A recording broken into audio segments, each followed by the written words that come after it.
ಅಂತ ಹೇಳ್ತಾರೆ. ಇಲ್ಲಿ ಕೃಷ್ಣ ಅನ್ನುವಂಥವನು ಕೃಷ್ಣ ಅರ್ಜುನನಿಗೆ ಏನ್ ಹೇಳ್ತಾರೆ ಅಂತಂದ್ರೆ ಶ್ರದ್ಧೆ ಬಗ್ಗೆ ಹೇಳ್ತಾರೆ. ಶ್ರದ್ಧೆ ಅಂತಂದ್ರೆ ಏನು ಅಂತಂದ್ರೆ, ಶ್ರದ್ಧೆ ಅನ್ನುವುದು ಮನುಷ್ಯನಿಗೆ ಅನುಗುಣವಾಗಿ ಇರ್ತದೆ, ಮನುಷ್ಯನ ಸ್ವಭಾವಕ್ಕೆ ಅನುಗುಣವಾಗಿ ರೂಪುಗೊಂಡಿರುತ್ತೆ. ಅಂತಂದ್ರೆ ಈಗ ಒಬ್ಬ ಮನುಷ್ಯ ಅಂತಂದ್ರೆ ಅವನು ಡಿಸಿಪ್ಲಿನ್ ಅಥವಾ ಶ್ರದ್ಧೆಯಲ್ಲಿ ಇದ್ದಾನೆ ಅಂತಂದ್ರೆ ಮನುಷ್ಯನಾದವನು ಯಾವ ರೀತಿಯಾದ ಸ್ವಭಾವವನ್ನ ಇಟ್ಕೊಂಡಿರ್ತಾನೆ ಅದರ ಅನುಗುಣವಾಗಿ ಶ್ರದ್ಧೆ ಅನ್ನೋದು ಇರುತ್ತೆ ಅಂತ ಹೇಳ್ತಾರೆ. ಶ್ರದ್ಧೆಯಲ್ಲಿ 3 ವಿಧ ಇದೆ ಅಂತ ಹೇಳ್ತಾರೆ. ಯಾವ ಶ್ರದ್ಧೆ ಇದೆ ಅಂತಂದ್ರೆ ನಿನ್ನೆ ನಾವು ನೋಡಿದ್ವಲ್ಲ, ಸಾತ್ವಿಕ ಬುದ್ಧಿ ಇರುತ್ತೆ, ರಾಜಸ ಬುದ್ಧಿ ಇರುತ್ತೆ, ತಾಮಸ ಬುದ್ಧಿ ಇರುತ್ತೆ ಅಂತ ಹೇಳಿ. ಅಂದ್ರೆ ಆ ಸ್ವಭಾವವನ್ನು ಇಟ್ಕೊಂಡಿರ್ತಾರಲ್ಲ. ಯಾವ ಶ್ರದ್ಧೆಗಳಿರುತ್ತೆ ಅಂತಂದ್ರೆ ಸಾತ್ವಿಕ ಶ್ರದ್ಧೆ, ರಾಜಸ ಶ್ರದ್ಧೆ ಮತ್ತು ತಾಮಸ ಶ್ರದ್ಧೆ ಅಂತೇಳಿ. ಅಂತಂದ್ರೆ ನಾವು ಅದರ ಗುಣಗಳನ್ನ ನಿನ್ನೆ ತಿಳ್ಕೊಂಡಿದ್ದೀವಿ. ಯಾರು ಒಳ್ಳೆತನದ ಇರ್ತಾರೆ ಅವರು ಸಾತ್ವಿಕವಾಗಿರ್ತಾರೆ, ಮತ್ತೆ ರಾಜಸಿಕವಾಗಿರುವಂಥವ್ರು ಸ್ವಲ್ಪ ಅಸೂರಿ ಗುಣಗಳು, ಮತ್ತೆ ಅಹಂಕಾರದಲ್ಲಿರುವಂಥವ್ರು, ಮತ್ತೆ ತಾಮಸದಲ್ಲಿರುವಂಥವ್ರಿಗೆ ಏನೂ ಬೇಕಾಗಿಲ್ಲ, ಎಲ್ಲದರಲ್ಲೂ ನಿರ್ಲಕ್ಷ್ಯ, ಏನೂ ಬೇಡ, ನಾವು ಸೋಮಾರಿಗಳಾಗಿರ್ಬೋದು, ಅಂದ್ರೆ ಏನದಕ್ಕೂ ಆಸೆನೂ ಪಡಲ್ಲ, ಮತ್ತೆ ಬಂಧನದಲ್ಲೇ ಇರುವಂಥವ್ರದ್ದು ಸ್ವಭಾವ. ಆ ಸ್ವಭಾವದವ್ರಿಗೆ ಏನಾಗುತ್ತೆ ಅಂತಂದ್ರೆ ಸಾತ್ವಿಕ ಶ್ರದ್ಧೆಯವ್ರು ಏನ್ ಮಾಡ್ತಾರೆ ಅಂತಂದ್ರೆ ದೇವರನ್ನು ಪೂಜಿಸ್ತಾರವ್ರು. ಆ ಶ್ರದ್ಧೆಯನ್ನ ಸ್ವಭಾವವನ್ನು ಇಟ್ಕೊಂಡಿರೋರು ಸದಾ ದೇವರನ್ನ ಯೋಚನೆ ಮಾಡಿಕೊಂಡು ಭಗವಂತನಲ್ಲಿ ಎಲ್ಲವನ್ನ ಅರ್ಪಿಸಿ ದೇವರನ್ನ ಪೂಜೆ ಮಾಡ್ತಾ ಇರ್ತಾರೆ. ಮತ್ತೆ ತಾಮಸ ಶ್ರದ್ಧೆ ಇರ್ತಾರಲ್ಲ, ರಾಜಸ ಶ್ರದ್ಧೆ ಇರ್ತಾರಲ್ಲ, ಅವ್ರು ಏನೇನ್ ಮಾಡ್ತಾರೆ ಅಂತಂದ್ರೆ ಅವ್ರು ಯಾವಾಗ್ಲೂ ಅಂದ್ರೆ ರಾಕ್ಷಸ ಗುಣ ಅವ್ರಿಗೆ ಇರುತ್ತೆ, ಸ್ವಭಾವ ಇರುತ್ತೆ. ಹಾಗಾಗಿ ಅವರು ರಾಕ್ಷಸ ಗುಣದ ಬಗ್ಗೆ ಅಂದ್ರೆ ದೇವರನ್ನ ಪೂಜೆ ಮಾಡೋದು ಕಮ್ಮಿ, ರಾಕ್ಷಸರನ್ನ ಯಕ್ಷರನ್ನ ಆ ರೀತಿಯಾಗಿ ಪೂಜೆ ಮಾಡ್ತಿರೋದು. ಪೂಜೆ ಅಂತಂದ್ರೆ ನಿಜವಾಗ್ಲೂ ಕೈ ಮುಗಿದು ರಾಕ್ಷಸರನ್ನು ನಾನು ಆ ಸ್ವಭಾವ ತಗೋತೀನಿ ಅನ್ನೋದಲ್ಲ, ಆದ್ರೆ ಮನಸ್ಸಿನಲ್ಲಿ ಆ ರೂಪ ಇರುತ್ತೆ. ಅದಕ್ಕೆ ಅವರು ಒಳ್ಳೆಯದು ದೇವರನ್ನು ಪೂಜೆ ಮಾಡೋದಕ್ಕೆ ಅವ್ರಿಗೆ ಅಷ್ಟು ಯೋಚನೆ ಬರೋದಿಲ್ಲ. ಬರೀ ಬೇರೆ ಕೆಟ್ಟ ಬುದ್ಧಿಗಳಲ್ಲೇ ಅವರ ಯೋಚನೆಯನ್ನ ಮಾಡಿಕೊಂಡು ಅದರಲ್ಲೇ ಅವರು ಮುಂದಕ್ಕೆ ಹೋಗ್ತಾ ಇರುವಂಥದ್ದು. ಹಾಗಾಗಿ ಅದು ರಾಜಸ ಬುದ್ಧಿ ಇರೋದು. ತಾಮಸದವರಿಗೆ ಯಾವುದೂ ಬೇಡ, ಒಳ್ಳೇದು ಬೇಡ, ಕೆಟ್ಟದು ಬೇಡ, ಏನೂ ಬೇಕಾಗಿಲ್ಲ. ಏನೋ ಒಂದು ಜೀವನದಲ್ಲಿ ಬಂದ್ವಿ, ಏನೋ ಒಂದು ಮಾಡ್ಕೊಂಡ್ವಿ, ಒಟ್ಟಲ್ಲಿ ನಮ್ಗೆ ಆಸೆ ಅದು ಬೇಕು ಇದು ಬೇಕು ಆ ಥರ ಆಸೆ. ಅಂದ್ರೆ ಒಳ್ಳೇದು ಮಾಡಬೇಕು, ಒಳ್ಳೇದನ್ನು ಪಡ್ಕೊಂಡು ದೇವರನ್ನ ನೋಡ್ಬೇಕು, ಆ ರೀತಿಯಾದ ಆಸೆ ಇಲ್ಲ. ಫಲ ಏನೋ ಒಂದು ಕೆಲಸ ಮಾಡಿದ್ರೆ ನಮ್ಮ ಎಲ್ಲದರಲ್ಲೂ ನಮ್ಗೆ ಅದು ಬೇಕು ಇದು ಬೇಕು ಮೋಹ ಇರುವಂಥದ್ದು, ಆ ರೀತಿಯಾಗಿರುವಂಥದ್ದು.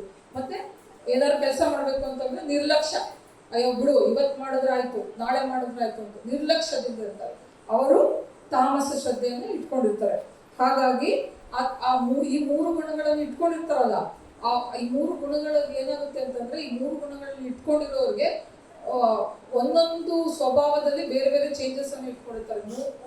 ಈಗ ಎಕ್ಸಾಂಪಲ್ ಆಗಿ ಸಾತ್ವಿಕ ಶ್ರದ್ಧೆಯವರು ಅಂತ ಇಟ್ಕೊಳ್ಳಿ, ಅವರು ತಿನ್ನುವಂತ ಆಹಾರ ಇರ್ಬೋದು, ಅವರು ಯಾವ ರೀತಿಯಾದ ಕೆಲಸವನ್ನು ಮಾಡ್ತಾರೆ ಅದಿರ್ಬೋದು, ಮತ್ತೆ ಅವರು ಧ್ಯಾನವನ್ನು ಮಾಡುತ್ತಿರೋದಾಗಿರ್ಬೋದು, ಮತ್ತು ದಾನ ಬೇರೆಯವರಿಗೆ ಹೆಲ್ಪ್ ಮಾಡ್ತಿರೋದು, ಆ ಸ್ವಭಾವಗಳೆಲ್ಲ ಇರುತ್ತಲ್ಲ, ಅದು 3ರಲ್ಲೂ ಬೇರೆ ಬೇರೆ ರೀತಿಯಲ್ಲಿ ಇರುತ್ತೆ.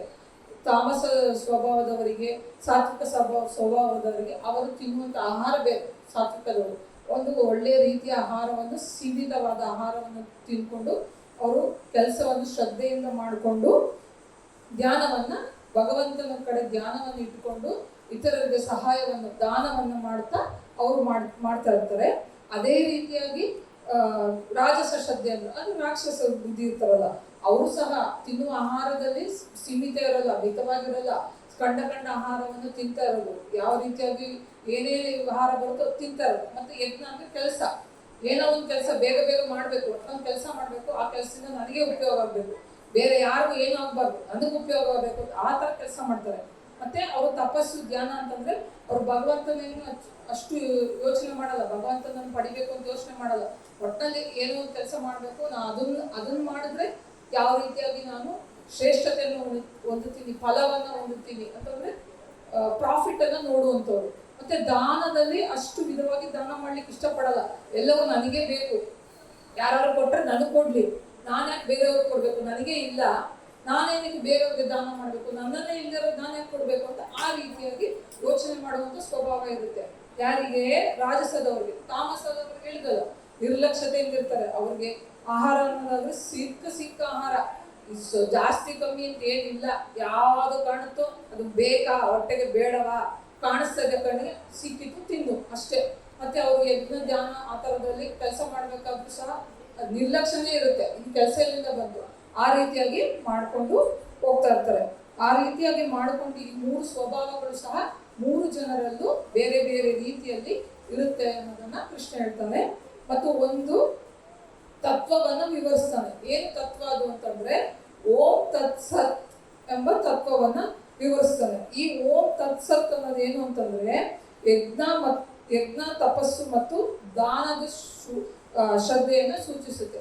ಓಂ ತತ್ಸತ್ ಅನ್ನೋದು ನಾವು ಯಾವ ರೀತಿಯಾದ ಕೆಲಸವನ್ನ ಮಾಡ್ತೀವಿ, ಯಾರನ್ನು ಕುರಿತು ನಾವು ತಪಸ್ಸನ್ನ ಮಾಡ್ತೀವಿ ಮತ್ತು ಯಾವ ವಿಧವಾಗಿ ದಾನವನ್ನ ಮಾಡ್ತೀವಿ ಅನ್ನೋದನ್ನ, ಆ 3 ರೀತಿಯಾದ ಶ್ರದ್ಧೆಯನ್ನ ಇದರಲ್ಲಿ ಓಂ ತತ್ಸತ್ ಅನ್ನೋ ತತ್ವದಲ್ಲಿ ನಾವು ಇದನ್ನ ತಿಳ್ಕೋಬಹುದಾಗಿದೆ. ಅದನ್ನು ನಾವೀಗ ಸಣ್ಣ ರೀತಿಯಲ್ಲಿ ತಿಳ್ಕೊಂಡ್ವಿ.